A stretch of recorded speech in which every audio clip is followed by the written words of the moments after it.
Hello, everyone. Hey, I'm Paulino. I know it's a funny name, right? I'm a texture painter at Method Studios, Vancouver, and I'm here today to share a bit of my journey as a texture painter, as an artist. And I've been working in the industry for about 2.5 years now, and I'm not, super experienced yet, but I found that it would be cool to share a little bit of my unexpected journey into VFX. And I know we have some students here today, and I hope I can just inspire you somehow, or I don't know. Cool. So, it doesn't work like that. It works. Okay. So I'm going to show you guys some of my personal work first. Some stuff that I did back in school on my personal time. So this was my first 3D project ever. I finished back in school. And this was like when I fell in love with texturing and marring. So this project is like, it means a lot to me. Oh, it worked. Oh, cool. So this is the gumball machine, another personal project. And this is the Cassari. It was modeled and sculpted by my friend Daniel S. Rodriguez. Hey, Daniel. A funny thing about this project, I don't know why I'm going to share this live, but I'm terrified of birds. I really am. I can't see birds, and especially pigeons. I'm not kidding. I mean, Justin's here. He knows that. We were walking, where was it? Manhattan Beach, and then we saw a few pigeons around. I was terrified. And okay, so I chose this project. I don't know why. And then I spent months working on it, and I had like all these references. And I remember watching at birds, like this bird specifically, which is considered like the most dangerous bird alive. Yeah, it was tough, but I managed to finish it.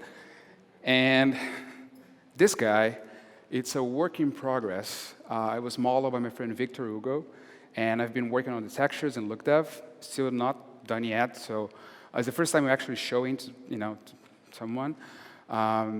Yeah, we still have much to do. Okay, and these are the movies I had the opportunity to work on in the past 2.5 years. From Independence Day until Black Panther, I was at Scanline VFX in Vancouver as well, and I'm currently working on Godzilla 2 at Method. I can't really share anything about the movies, but yeah, sorry. Okay, so growing up in Brazil. Is there anyone from Brazil here tonight? No? Okay, you should go there. The food is great. So we have some good food, but I just want to talk a little bit about how tough it was for me in the beginning, because I grew up in a very small town called Almenara, and it was hard. It was an awesome childhood. Like I said, the food was great, but the thing is, we didn't have any access to culture. We didn't have a movie theater. We didn't have like plays or anything. So the only access I had to like movies and all that was through my mom. So my mom used to buy us like all the Disney VHSs, and we used to watch like all the classics because, again, we couldn't go to the movie theater. So I fell in love for movies right away. And then when I turned 15, I started making my own movies. So I gathered all my friends. I'm like, hey, let's record something. And I started writing scripts. And we used to go out and just like record stuff. I used to make them dressed as, weird clothes and stuff. Yeah, they still hate me for that. But yeah, that's how small was my city. But I love it. I love it. But anyway, so all this passion for movies, like getting the camera, going out there, editing my own stuff, I decided that I wanted to become a director, a movie director. I'm like, yes, I'm going to be like Spielberg, that's it. And then I'm like, okay, but how can I start, right? And like I said, our city was super small. We didn't have anything, school, college, whatever. So I ended up going to a big city. I went to the capital of my state, Belo Horizonte, and then I started college for advertising because it was the closest thing that I could do to movies. So then I started, developing new skills, and I started working on video lab at college, and then again, I started recording things and developing new skills and experiences until I got in. Again, yeah. So we had all this cool experiences. We used to go out and record stuff. Again, I'm making people wear weird clothing, and yeah, this was me back then. I don't know what I was doing there, but so I got into a point where I had a chance to become an assistant director, and I'm like, oh God, I'm gonna become Spielberg soon. So I became the assistant director, and then I went there, and I realized that I didn't want that anymore. And I'm like, oh shit, what am I gonna do now? Oh, sorry for the shit. Okay. Shit, again, I'm sorry, I'm not gonna say that. Okay, yeah, so I realized that I didn't want to become a director anymore. So I'm like, okay, so what am I gonna do now? I don't know. And then I learned to let it go. If you watch Frozen, you know what I'm talking about. I'm like, what I'm gonna do? I don't know. I mean, I've been focusing on becoming a director my whole life, and then I started to find new things to learn, and then I started getting interested in motion graphics, using After Effects, and I worked on a TV station for a while, and then I started using a software called Cinema 4D. You probably guys know the software, right? And then it was my first experience with 3D, because I was mainly focusing on motion graphics and all the balls jumping, whatever. But I was just using tutorials, and I wasn't learning anything. And I'm like, that's not working. So I realized that the problem was I had to create my fundamentals in art. I'm like, I can't just start 3D like that, because I didn't have any art background back home. I was never that kid that used to draw. People say yeah, I used to draw a lot when I was a kid. I wasn't that kid. I was terrible. I didn't draw anything. I'm like, I have to learn from scratch. And I was already, 21, 20 years old? I'm like, dude, I'm too old. And then I decided to learn how to draw. And it was a crazy, humbling experience for me. Because, like I said, I didn't know anything. And when you tell yourself that you're stupid and you don't know something, it's hard, right? And then, okay, so these were my drawings back in 2011, 2012. As you can see, all my skills were interesting. See, Da Vinci, watch out. And it was very hard for me to be like, so how am I going to start? So then I started looking for books and courses and all that. And then I started developing my fundamentals. I'm like, okay, I have to start from scratch. And then I started drawing cubes, cylinders, more cubes, a lot of cubes. So I remember I spent 6 months just learning how to draw cubes, and I was so frustrated. I'm like, I want to draw cool characters, man. No, and I kept going. And then after a while, I developed even more, and I started, studying birds. I don't know why. I was terrified, but I was still, pushing for the forms and some insects, and that was amazing for me. That whole experience that lasted for about a year and a half or 2 years, it was amazing, and it helped me a lot later on. So I don't never know. Okay. So after developing all these skills, I decided to move and study abroad. So that's when I went to Vancouver to study at a school called Think Tank Training Center. It was a super hard decision because I was going to, move to a different place with no friends, no family, no Brazilian food, and I don't know, what I'm going to do there. I was just confused. But I took the leap, and I didn't have any 3D experience. I only had my drawing and art background now. And it was hard. So, but I was lucky because I chose a great school, and it was really cool. Within 4 months, I got a think tank. I was able to finish the WASP artwork that I showed you guys before. But it was mainly because all the time that I put learning the fundamentals, the art fundamentals, they helped me a lot. Because learning software, you can learn a software easily. Like I remember the first time I used Mari. It was funny because we didn't have Mari classes on our first semester, but my friend Christian and I were like, oh, let's use this cool software, everyone is talking about. And I remember when we started I was using on that project, the WASP project, I didn't know that if you press 1, 2, 3, 4, 5, you can snap the orthographics. I didn't know that. So I thought that if you want to project something, you had to move the camera slowly and then position the way you want, and then you have to project.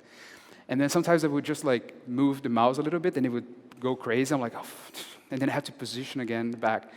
And one day, by mistake, I pressed 1. I'm like, oh, what is that? And then I learned, that you can press 1, 2, 3, 4, 5 and get orthographics. How awesome was that?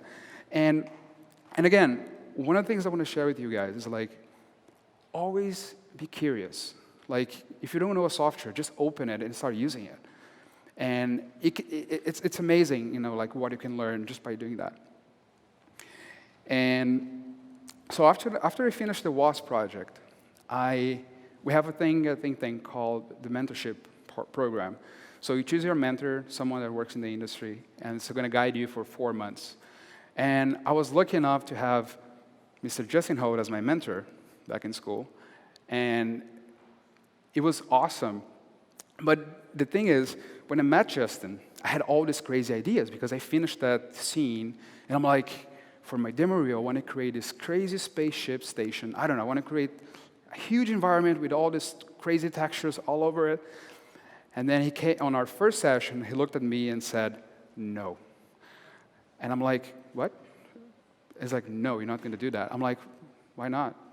He's like, no, trust me. I'm like, what am I going to do then? He's like, oh, just choose 3 or 4 like simple objects, and then you're going to make it realistic. And I'm like, what?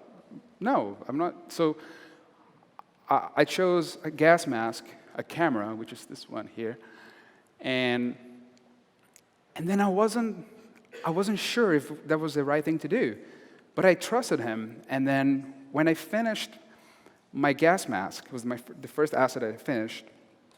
Within 2 weeks, less than 2 weeks, I got an email from one of my teachers saying, I saw your gas mask, and I showed it to my lead at Scanline, and he loved it. And they want to have an interview with you next week. I remember I called Justin, I'm like, I'm so sorry. I didn't mean that. I listened to him, and I trusted, his judgment, and understood that I was looking for a job. I wasn't looking for, when I wanted to do that crazy scene, I think I was looking for like the fame of like having a cool environment, and I forgot that the job was more important. And that's what I got right away. Like with the interview, they looked at, I only had one asset on my reel, and they said, no, you got it, like, it was super realistic, you got it right, good, go. And then I had my first experience in the industry at Scanline, and honestly, I can't even explain how I felt. I was just like a 3-year-old kid walking around like this giant, so I'm like, teach me something. And I don't know if you guys know a guy called Spriggs. He's a rock star. He does like all these crazy portraits, and he's amazing. I remember I started at Scanline, and I seated right next to him. And I remember that he made like a self-portrait. That's why I knew him.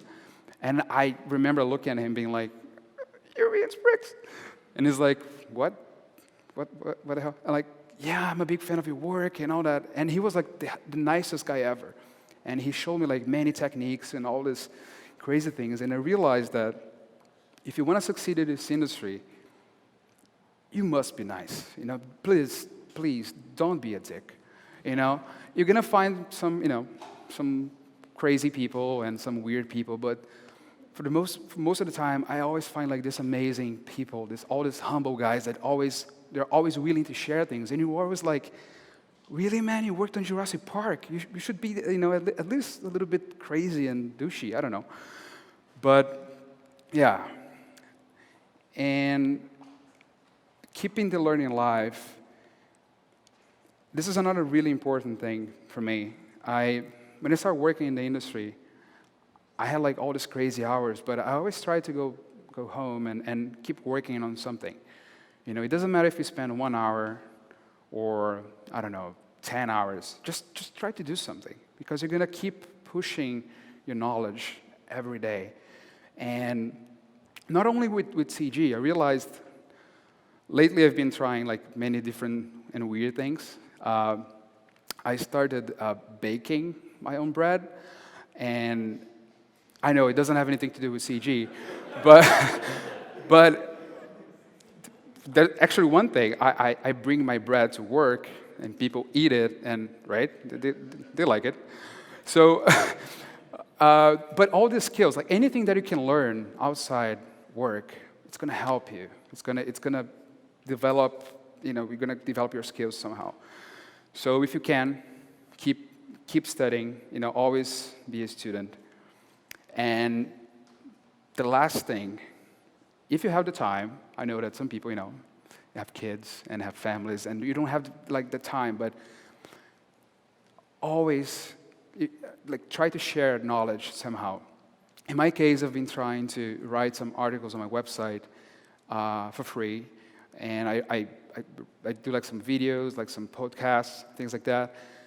Because it's always nice to share, you know, what you learn. And like I said, I came from a very small town in Brazil. Some people didn't have the chance, you know, to study abroad like I did. So if you can, just share stuff. That's pretty much it. And that's it. Yeah. And yeah, that was it, guys. Thank you so much.